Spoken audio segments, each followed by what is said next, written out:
Thank you, Mr. President.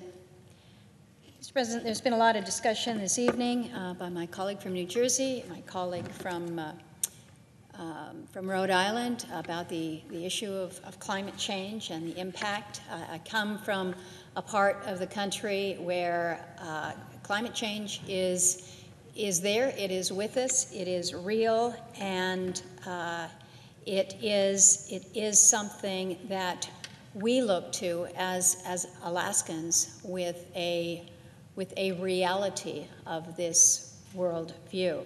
I spend a lot of my time here in the United States Senate focused on not only the United States Arctic, but the Arctic as a whole, the 8 Arctic nations that we intersect with. And so I'd like to take a few minutes this evening to speak about the happenings in the Arctic, our new reality as we are seeing greater opportunities, but also greater challenges in an area that I find is an extraordinary place on our globe. It was about 150, maybe a little more than 150 years ago, but Massachusetts Senator and the chairman of the Senate Foreign Relations Committee at the time, Charles Sumner, he argued the geostrategic importance of Alaska to our young nation at the time. And Senator Sumner spoke about how the Aleutians represented this gateway to Asia. This was a maritime route to the west coast, roughly 1,000 miles shorter than the southern route through the Sandwich Isles that was popular at the time. And then it was about 70 years later thereafter that General Billy Mitchell, who was the father of the Air Force, he testified before Congress, and he said that I believe that in the future, whoever controls Alaska controls the world. I think it is the most strategic place in the world. And then we had World War II, the Japanese, who also recognized the strategic importance of the Aleutians. And they briefly seized and occupied the islands of Attu and Kiska. And while the war in the Aleutians may be forgotten by many here at home, the world continues to remember the strategic significance of the North. And although General Mitchell saw the strategic geographic location of Alaska, he could not have imagined the environmental changes that would make sea routes accessible to commerce year-round. Nor could he have imagined the rich mineral wealth beneath the Arctic. Now, he might have been able to imagine that Russia would take a major interest in the Arctic, given its proximity. From the Bering Straits region of Alaska, one can indeed see Russia from your window. Not too many people on Little Diomede, but I have been there, and Big Diomede sits just about 2.5 miles across the water. But I doubt that General Mitchell would ever have been able to imagine that nations like China or India would take an interest in the very remote and often forbidding North. Less that they would be fielding icebreakers in 2019 and 2020, as China and India are. And he might wonder why Singapore would take such an interest to justify observer status on the Arctic Council. And so while places like Singapore are seeking observer status, the United States passed the chairmanship of the Arctic Council, and with it, most of our diplomatic efforts towards the Arctic. The Arctic Executive Steering Committee and other institutions within the executive branch focused on the Arctic have, in my view, just kind of wasted away, just when the rest of the world has redoubled its focus on the Arctic. But the Department of Defense is clearly, they get it. They're starting to recognize what General Mitchell did back in 1935.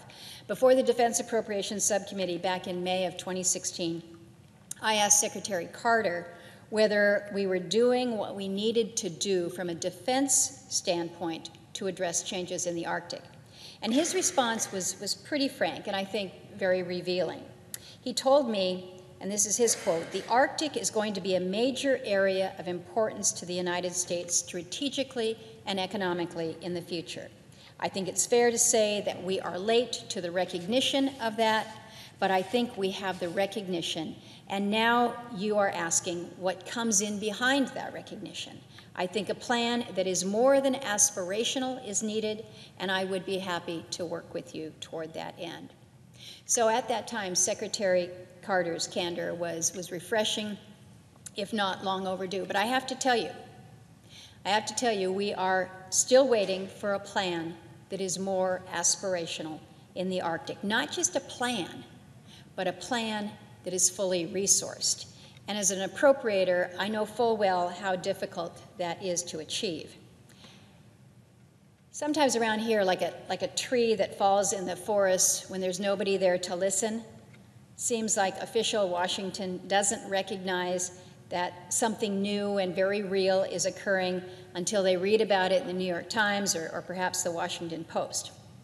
Well, on Thanksgiving Day of this year, the Washington Post really laid it out. They had a special section, some 16 pages, and it's entitled "The New Arctic Frontier."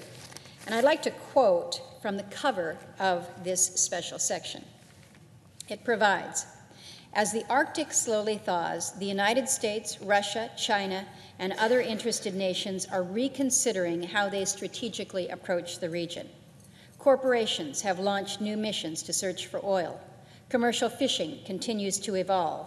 Shipping and luxury cruise lines alike are planning to send more vessels north. Coastal erosion has prompted questions about how some Alaskan villages will survive and how the U.S. government should react.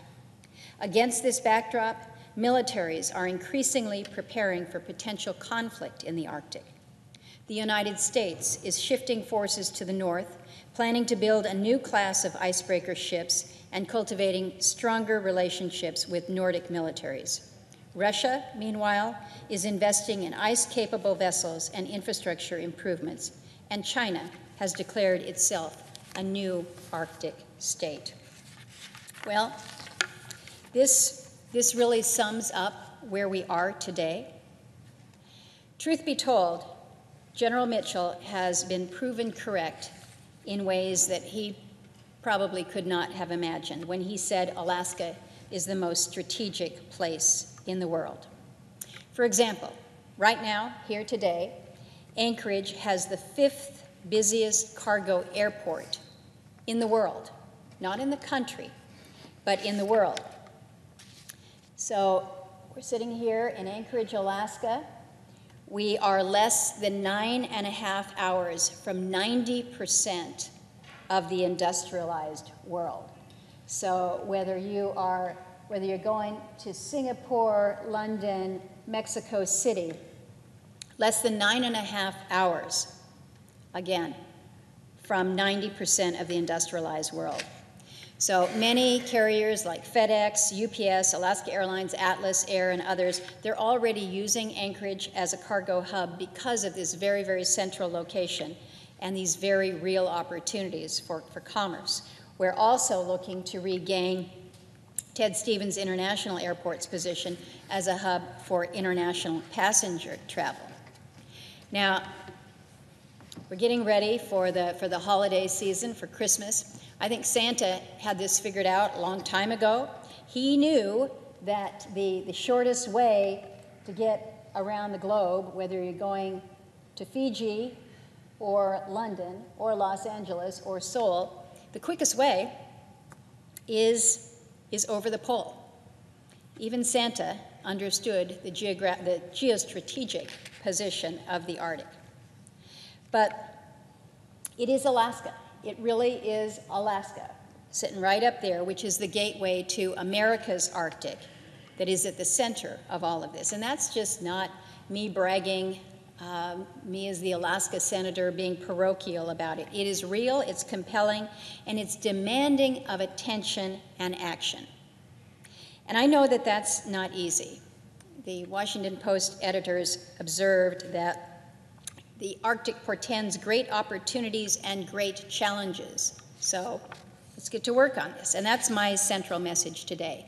It's time that we get to work and move ahead with a plan that fits the challenge that the Arctic represents for America.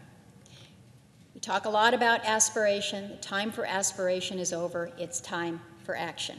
And that starts by fully funding the first of the Coast Guard's polar security cutters, whose purpose is to provide assured year-round access to our polar regions. These are platforms that can project sea power anywhere, anytime, and are fully interoperable with interagency and international stakeholders to carry out national defense operations. These cutters will include sufficient space, weight, and power to conduct multi-mission activities that support our nation's current and future needs in the Arctic. The Polar Security Cutter will allow us to continue to engage with our fellow Arctic nations and our allies and our strategic competitors.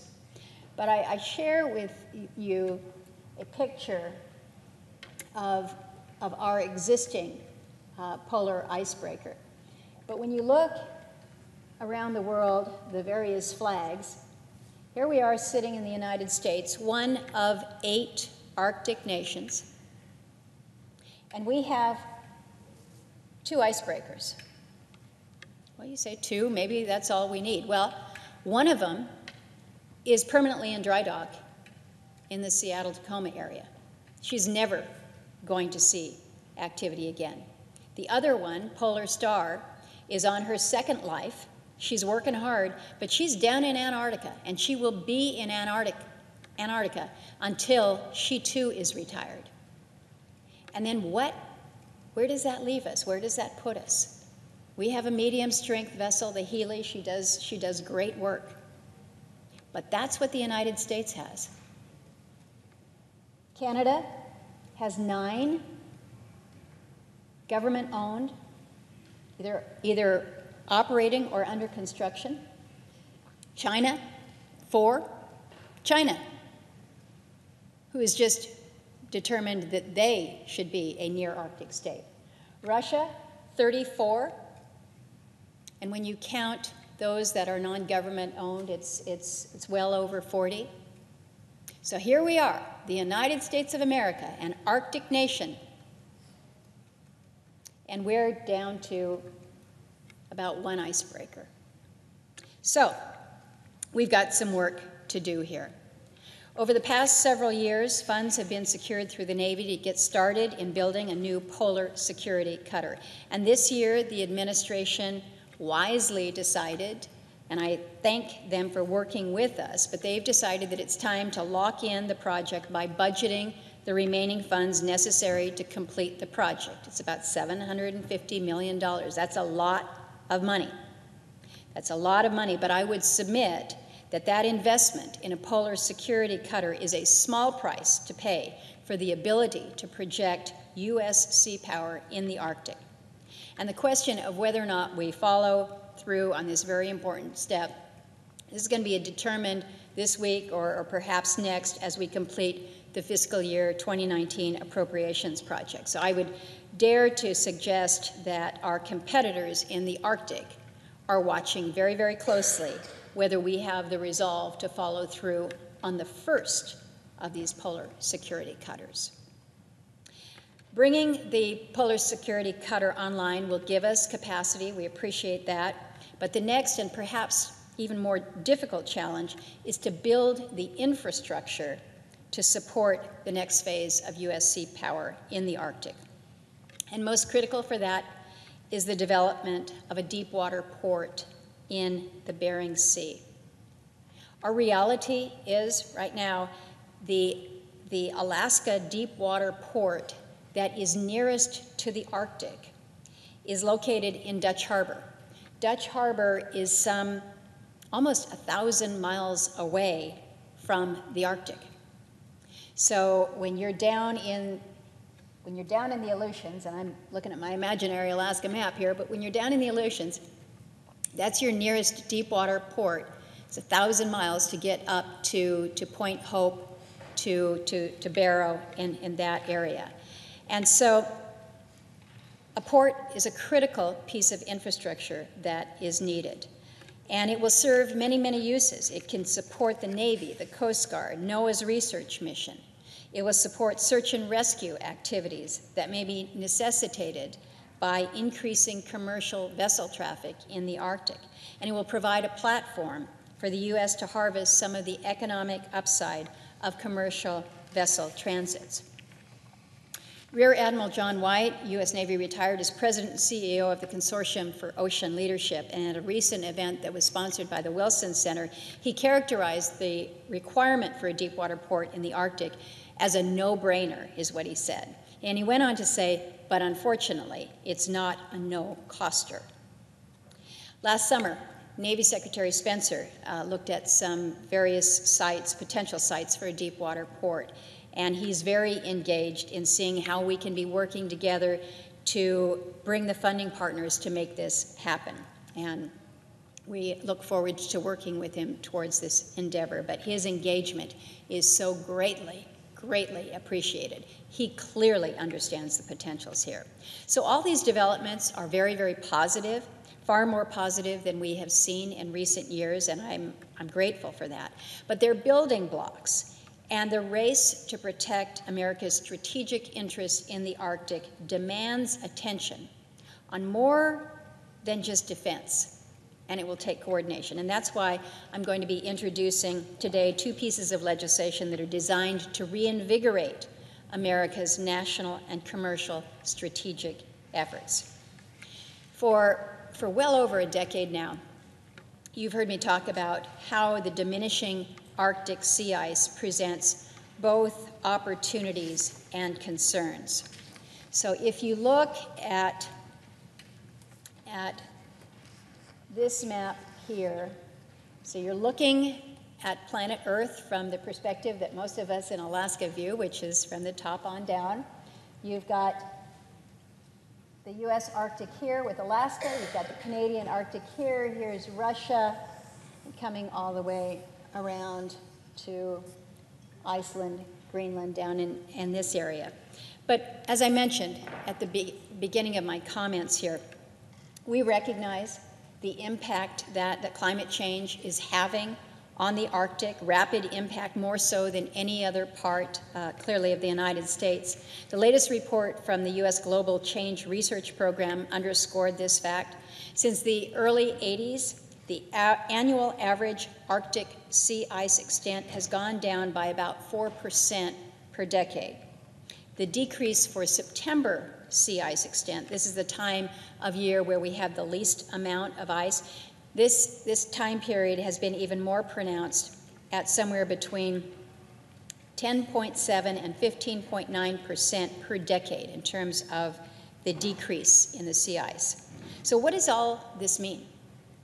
According to that report, it means we are likely to experience a sea ice-free Arctic summer before this century is out. So again, when you're looking at the top of the globe, you're looking at the Arctic here, all of the area in the light blue, you can't see the red around it, this was all the extent of the sea ice, September sea ice, back in 1979. Now, in 2015, 3 years ago, the extent of that September ice is just here on the pink. And so as you appreciate that you're losing this through more parts of the year, it does point to a reality that we are likely to see in the not too terribly distant future about a sea ice-free Arctic summer. Loss of sea ice in the Arctic, of course, goes hand in hand with overall temperature warming. Over the last several years, it's been somewhat common to refer to the Arctic and include the fact that it's warming at twice the rate as the rest of the country. This latest climate report shows us that that's not exactly right. In fact, the north slope of Alaska, so this little corner, that little quarter right there, the north slope is warming at 2.6 times the rate of the continental United States.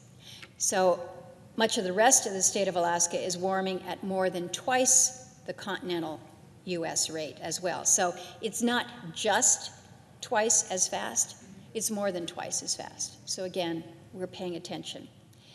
And I face this reality, I hear about this reality every time I step off an airplane in a rural community. I listen to the people there, particularly the elders, as they share their knowledge.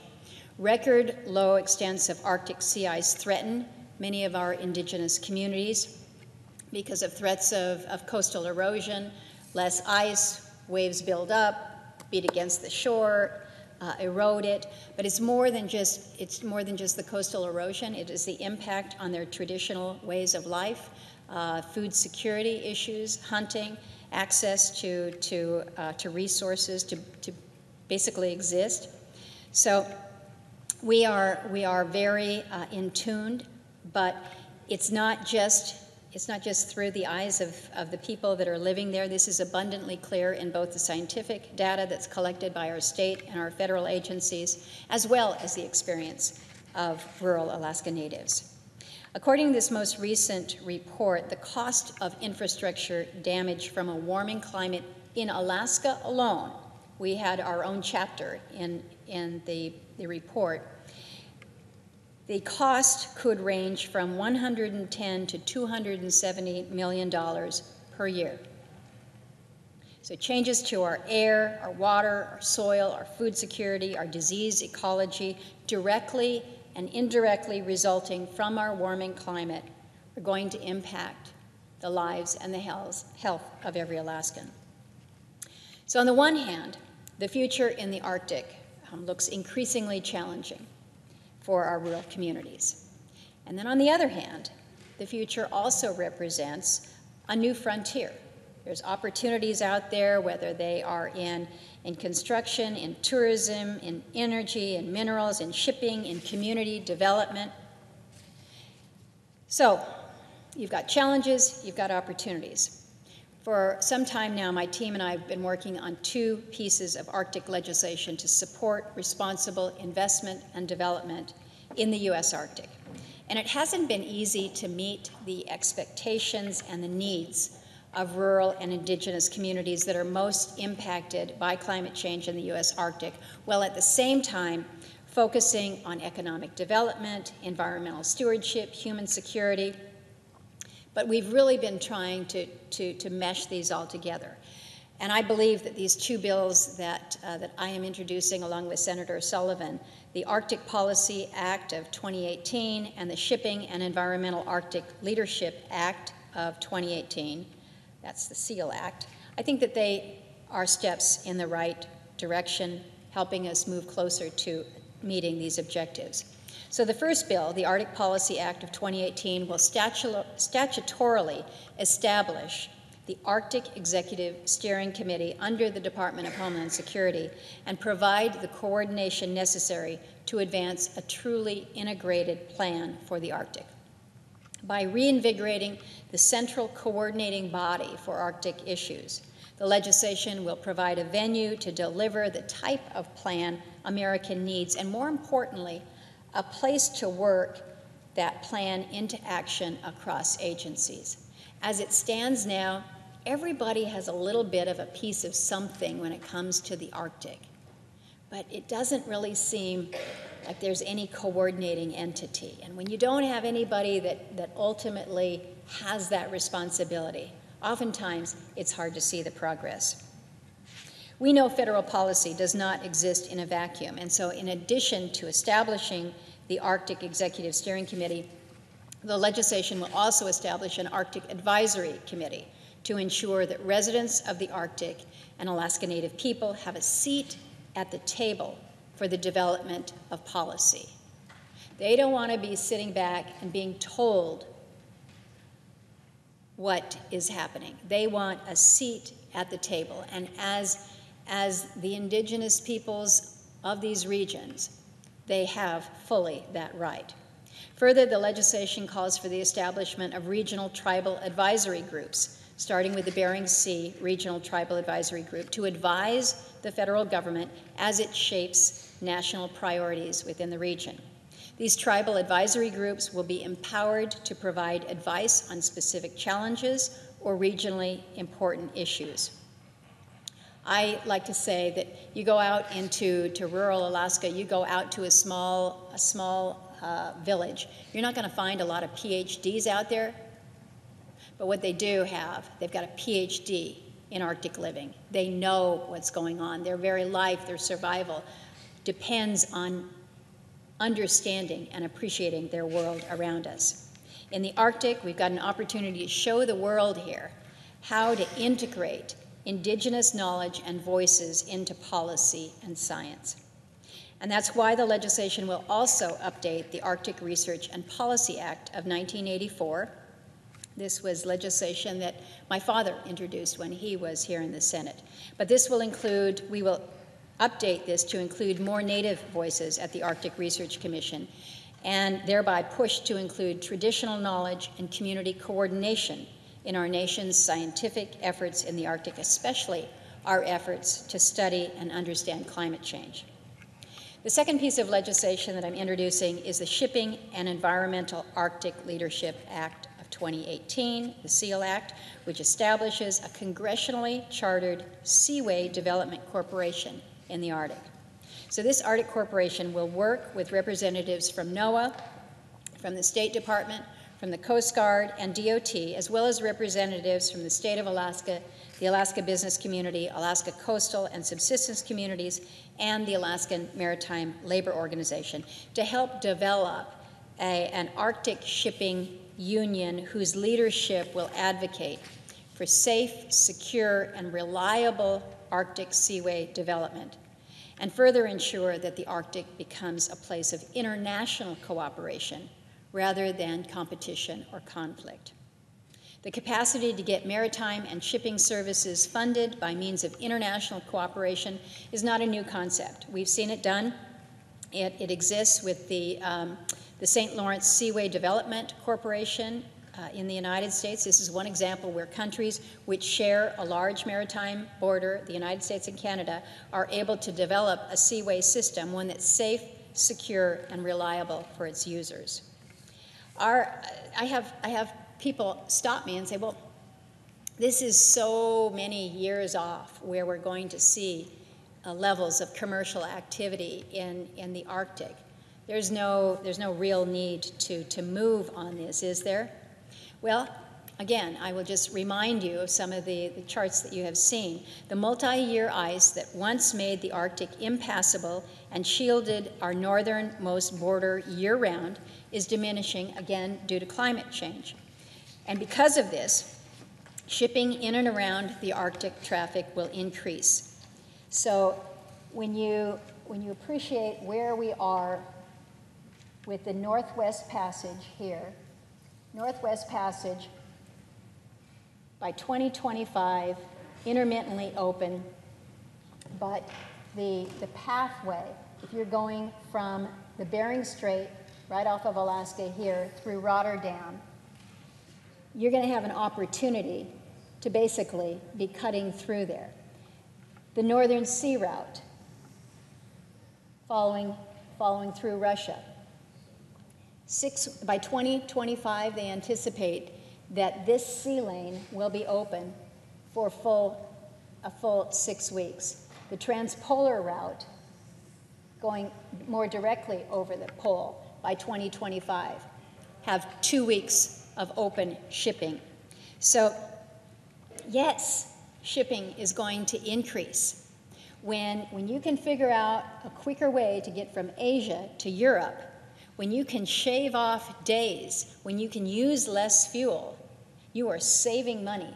So this is, from a trade perspective, this is hugely significant. But this looming increase in commercial vessel traffic also translates to greater demand for services and processes necessary to ensure that Arctic shipping can be reliable and safe for shippers who need to transport goods from one place to another on a timetable. This last chart that I'm going to share is just a reminder of not today's reality. This is the number of vessels that were tracked between year 2014 and 2015. So this is the Aleutians right down here. This is where the Great Circle Route ships come through. It's so black here you can't even tell that these are lines, but this demonstrates the level of existing traffic that we have here. But even 3 years ago, the number of vessels that transited up to the Arctic, whether it was to go over into the Beaufort or the Chukchi in the Arctic Ocean, or to go through the Northern Sea Route that direction. This is here, this is now, this is what's happening in the Arctic. So what we're seeking to do with this SEAL legislation is to help fund a system of Arctic ports, not just one port, but a system of Arctic ports, ports of refuge for ships in trouble, and ports to send, receive, and transship goods and people, private aids to navigation, all-weather tugs that can help ships that may have lost power or steerage, and to provide a commercial architecture to support the private sector investments in and use of icebreakers that can help ships that may be boxed in because of the ice. That happens. So as we talk about this proposal that we are laying down in this legislation, I've likened it to Uber for icebreakers. It helps people kind of understand what it is that we're looking at here. Port infrastructure will also benefit rural Arctic communities and bring down costs for delivering fuel, groceries, and other necessities, which in my state at this time are just extraordinarily high. I think that this legislation can help the United States organize and attract investment opportunities for ports and icebreakers for our own safety and that of commercial vessels that are venturing into the Arctic, as well, again, as for those who live there. So these two bills, building on the strategic efforts of the Department of Defense and the strides that have been made in the NDAA, can provide the legislative direction needed to help develop that aspirational plan that Secretary Carter recognized that we need. And while I will be introducing these now, I'm also going to be reintroducing them in the next Congress, and I would certainly look forward to working with any and all of my colleagues, interested parties, as well as the executive branch to refine them in the hopes that we can truly, truly reclaim America's leadership role in the Arctic in this next Congress. With that, Mr. President, I yield the floor.